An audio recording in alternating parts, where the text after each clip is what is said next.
शिक्षक सेवा आयोग अन्तर्गत निम्न माध्यमिक तह तृतीय श्रेणी शिक्षक पदको खुल्ला प्रतियोगितात्मक परीक्षा अन्तर्गत पाठ 8मा समेटेका केही महत्त्वपूर्ण प्रश्न र तिनका उत्तरहरू लिएर उपस्थित भएको छु। आउनुहोस् भिडियोमा हेरौँ है त। प्रश्न नम्बर 1, एकीकृत पाठ्यक्रम कार्यान्वयनका लागि सबैभन्दा उपयुक्त कक्षा सङ्गठन कुन हो? अप्सन ए कक्षा शिक्षण, अप्सन बी बहुकक्षा शिक्षण, अप्सन सी विषय शिक्षण, अप्सन डी मिश्रित शिक्षण। अप्सन ए चाहिँ सही उत्तर रहेको छ कक्षा शिक्षण। प्रश्न नम्बर 2, 1 डिग्री देशान्तरको फरकमा कति समयको अन्तर हुन्छ? Option A 4 minute, option B 10 minute, option C 15 minute, option D 60 minute. Option A चाहिँ सही उत्तर रहेको छ 4 मिनेट। प्रश्न नम्बर 3, वर्तमान संविधान अनुसार स्थानीय तह अन्तर्गत के रहने व्यवस्था छ?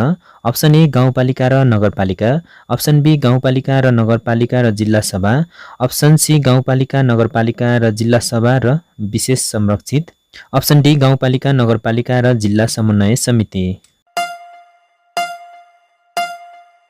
अप्सन बी चाहिँ सही उत्तर रहेको छ गाउँपालिका नगरपालिका र जिल्ला सभा।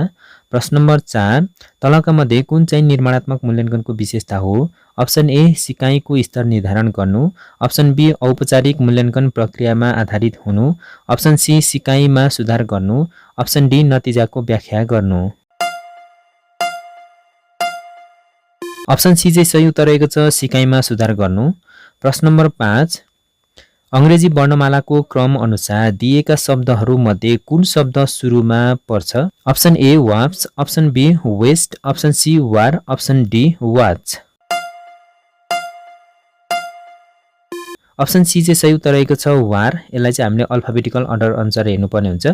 सुरुमा सबैको डब्लु छ, सेकेन्डमा ए छ, तर थर्डमा चाहिँ यहाँ एस, यहाँ टी, तर यहाँ आर छ। यो एस र टी भन्दा अगाडि आर आउने भएकोले वार चाहिँ सुरुमा पर्छ। प्रश्न नम्बर 6, कोइली चरा अन्तर्गत पर्छ भने चमेरो केमा पर्छ? अप्सन ए सरीसृप, अप्सन बी स्तनधारी, अप्सन सी चरा, अप्सन डी उभयचर। अप्सन बी चाहिँ सही उत्तर रहेको छ स्तनधारी। प्रश्न नम्बर 7, नेपालको जिउँदो शहीद भनेर कसलाई चिनिन्छ?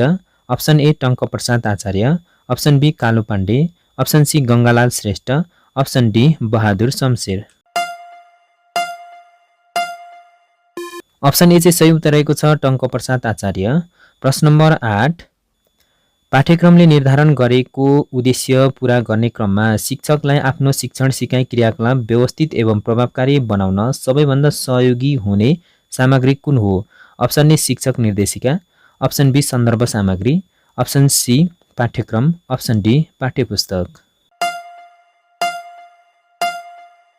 अप्सन ए चाहिँ सही उत्तर रहेको छ शिक्षक निर्देशिका। प्रश्न नम्बर 9, राष्ट्रिय शिक्षा नीति 2076 अनुसार अनिवार्य तथा निशुल्क शिक्षाको कार्यान्वयन कसको जिम्मेवारीमा रहेको छ? अप्सन ए सङ्घीय सरकार, अप्सन बी प्रादेशिक सरकार, अप्सन सी सङ्घ र प्रदेश सरकार, अप्सन डी स्थानीय सरकार। अप्सन डी चाहिँ सही उत्तर रहेको छ स्थानीय सरकार।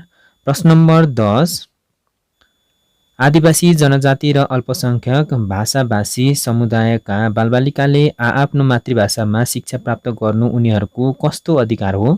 अप्सन ए बाल अधिकार हो, अप्सन बी राज्यबाट पाउने सुविधा हो, अप्सन सी भाषाको शिक्षण गर्ने अधिकार हो, अप्सन डी नैसर्गिक र मौलिक अधिकार हो। अप्सन डी चाहिँ सही उत्तर रहेको छ नैसर्गिक र मौलिक अधिकार हो। प्रश्न नम्बर 11, तल दिएका अङ्कहरूको क्रम पुरा गर्नुहोस्। 12, 9, 13, 10, 14 रहेको छ। Option A 11, option B 16, option C 21, option D 26। Option A चाहिँ सही उत्तर रहेको छ 11 र यो खाली ठाउँमा चाहिँ 11 हुन्छ। यसलाई चाहिँ विभिन्न तरिकाबाट नै हामी निकाल्न सक्छौँ। सजिलो तरिका चाहिँ 12, 13, 14 रहेको छ र यहाँ पनि 9, 10 पक्कै पनि यहाँ 11 हुन्छ। त्यसैले सही उत्तर चाहिँ 11 रहेको छ। प्रश्न नम्बर 12, नेपाल सरकारले जिल्ला स्तरमा सामुदायिक विद्यालयका लागि शिक्षक पद सङ्ख्या 150 जना भएमा कति सङ्ख्या प्रथम, द्वितीय र तृतीय श्रेणीमा हुने व्यवस्था छ? अप्सन ए 3, 27, 120, अप्सन बी 4, 26 र 120, अप्सन सी 5, 25 र 120, अप्सन डी 25, 35 र 100। अप्सन ए चाहिँ सही उत्तर रहेको छ 3, 27 र 120। यदि शिक्षक पदसँग चाहिँ 150 जना भएको खण्डमा चाहिँ प्रथम श्रेणीको लागि चाहिँ 3 जना, द्वितीय श्रेणीको लागि चाहिँ 27 जना भने तृतीय श्रेणीको लागि चाहिँ 120 जना हुने व्यवस्था रहेको छ। प्रश्न नम्बर 13, विद्यालयमा निर्माण गरिने वार्षिक कार्यपत्र वा वार्षिक कार्यतालिकामा तलका मध्ये कुन पर्दैन? अप्सन ए वार्षिक शैक्षिक कार्यक्रम, अप्सन बी अतिरिक्त क्रियाकलाप सम्बन्धी जानकारी, अप्सन सी हरेक विषय शिक्षकका विषयगत शिक्षण योजना, अप्सन डी मासिक कार्यको विवरण। अप्सन सी चाहिँ सही उत्तर रहेको छ हरेक विषय शिक्षकका विषयगत शिक्षण योजना। प्रश्न नम्बर 14, प्रत्येक नागरिकलाई राज्यबाट आधारभूत तहसम्मको शिक्षा अनिवार्य र निशुल्क तथा माध्यमिक तहसम्मको निशुल्क शिक्षा पाउने हक हुनेछ भन्ने व्यवस्था वर्तमान संविधानको कुन धारा र उपधारामा उल्लेख छ? अप्सन ए धारा 31 को उपधारा 5, अप्सन बी धारा 31 को उपधारा 3, अप्सन सी धारा 31 को उपधारा 2, अप्सन डी धारा 31 को उपधारा 4। अप्सन सी चाहिँ सही उत्तर रहेको छ धारा 31 को उपधारा 2। प्रश्न नम्बर 15, स्क्यानर डिभाइसको काम के हो?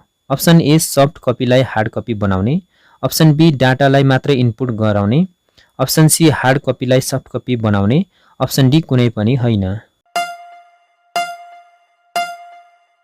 अप्सन सी चाहिँ सही उत्तर रहेको छ हार्ड कपीलाई सफ्ट कपी बनाउने।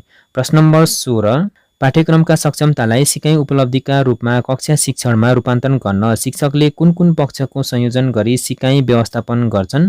अप्सन ए पाठ्यक्रम शिक्षण विधि र मूल्याङ्कन, अप्सन बी पाठ्यक्रम पाठ्यपुस्तक र शिक्षक निर्देशिका, अप्सन सी पाठ्यपुस्तक शिक्षक निर्देशिका र शिक्षण विधि, अप्सन डी पाठ्यपुस्तक शिक्षण विधि र शैक्षिक सामग्री।